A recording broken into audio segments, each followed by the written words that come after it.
Assalomu alaykum.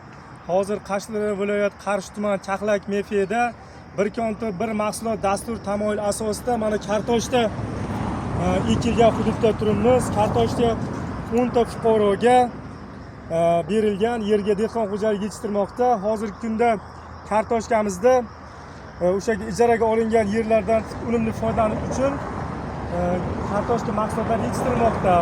Kartoshka mahsulotlarini yetishtirish uchun hozirgi kunda ana o'zimizni lider tadbirkor topganmiz. Lider tadbirkor Adham MCC o'sha tadbirkor tomonidan mahsulotni mayda o'rtalari, mayda oxirlariga kelib kartoshka hosilini yig'ib o'zimizni ichki bozorga olib chiqmoqchimiz. Kartoshka hozirgi davrda mana kartoshkamizdan yaxshi unumli foydalanmoqdamiz.